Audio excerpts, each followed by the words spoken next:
Bonjour à toutes et à tous et bienvenue dans l'épisode 7 de la série Carrière médicale. Aujourd'hui, j'ai envie de vous parler de la médecine de famille, la médecine générale. Une spécialité, une discipline qui est plus générale qu'une spécialité au final, plus riche et plus diversifiée. Elle est réellement le ciment qui relie les différentes spécialités. Grâce à un médecin traitant, un médecin généraliste, un patient peut être suivi pour plusieurs pathologies à la fois. Le médecin généraliste a pour responsabilité le dépistage, le traitement des pathologies chroniques.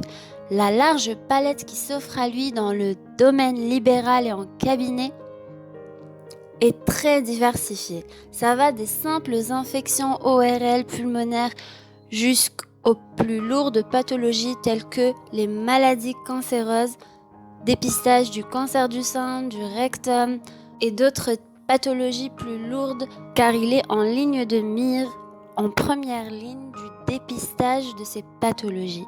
Ayant cette possibilité d'exercer la médecine sous tous ses angles, la possibilité de progresser, de s'approfondir dans ses connaissances avec la formation continue, de déceler la pathologie du patient qui souvent se présente en premier chez le médecin généraliste, le médecin traitant, qui va d'un symptôme ou d'un faisceau de symptômes arriver à un diagnostic.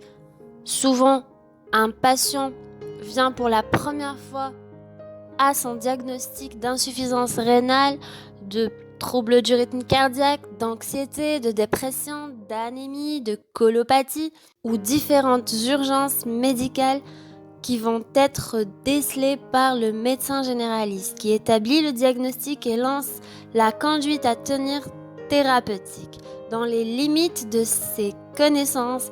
Ainsi, il travaille en étroite collaboration avec les différentes spécialités. En étant à l'écoute de ses patients, il peut découvrir en première ligne face à ces pathologies, tout en étant un lanceur d'alerte. Il peut suivre les différents membres d'une même famille au long cours, mieux connaître leur dossier, mieux connaître leur parcours, ayant une connaissance plus générale sur l'état de santé de son patient sur tous les plans. La médecine générale offre beaucoup de diversité, comme je l'ai déjà dit, étant une grande adepte de la médecine holistique qui inclut la santé du corps et de l'esprit. C'est ce qu'est en réalité la médecine générale à sa base. Elle comprend le bien-être aussi du patient et pas seulement son état de santé physique, car la santé de l'esprit est indissociable et celle du corps. Pour cela, le médecin généraliste doit être à l'écoute de son patient, l'anxiété étant à l'origine de plusieurs pathologies cancéreuses, d'ulcères, d'HTA, voire de dépression, de pathologies dermatologiques et étant le mal du siècle, elle est diagnostiquée en premier chez un médecin généraliste et suivie dans la mesure du possible. J'ai pu prendre conscience en médecine générale pendant ces années en libéral de l'ampleur que prend l'anxiété et la dépression sur un patient qui se présente chez son médecin de famille, d'où l'intérêt d'être à l'écoute de ce patient, de son bien-être, de sa stabilité émotionnelle avant de prendre soin de sa santé physique. Il peut arriver qu'un médecin généraliste travaille en dehors du libéral, comme dans une entreprise où il peut travailler en collaboration avec un médecin du travail pour assurer la santé des travailleurs, notamment dans les régions de déserts médicaux, peu de médecins du travail. En CHU, certains médecins généralistes travaillent en tant que médecins dialyseurs dans des cliniques d'hémodialyse à côté de néphrologues. En médecine d'urgence ou un CES d'urgentiste est souvent nécessaire ainsi qu'une formation complémentaire. Vous l'aurez compris dans mes vidéos, je m'adresse à des médecins en français, donc vers la francophonie, mais les différentes modalités sont différentes d'un pays à un autre. Dans notre pays, un CES est nécessaire afin d'exercer cette spécialité qui est un médecin urgentiste. Elle est assurée par des médecins généralistes formés. Cependant, la médecine d'urgence est une spécialité à part de la médecine de famille. Certains médecins généralistes travaillent en transfusion sanguine ou dans des centres de transfusion sanguine en tant que médecins du don. Ils auront pour rôle la sélection des donneurs de sang, l'évaluation de leur état de santé avant un éventuel don de sang et de gérer d'éventuelles complications ou malaises lors de celui-ci. Ayant un rôle de promotion du don de sang et du suivi des donneurs de sang lors de cette séance.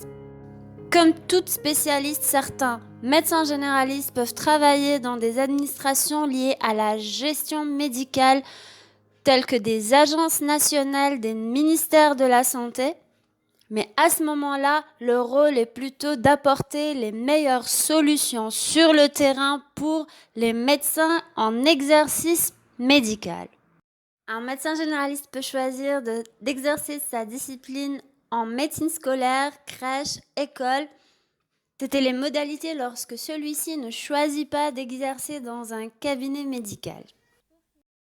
Par ailleurs, le médecin généraliste a plus de possibilités en travaillant en libéral, plus d'outils, de temps pour solidifier ses compétences, continuer à se former et présenter à ses patients le meilleur de cette discipline, où les différentes pathologies chroniques et aiguës sont diagnostiquées et traitées.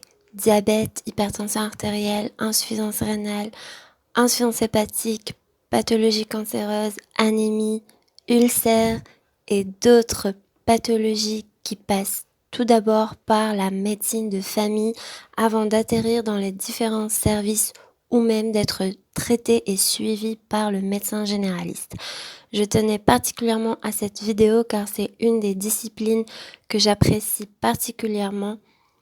J'espère que ce contenu vous a apporté un complément d'information. N'hésitez pas à vous abonner et à me dire en commentaire ce que vous en avez pensé. Je vous dis à très bientôt pour une nouvelle vidéo.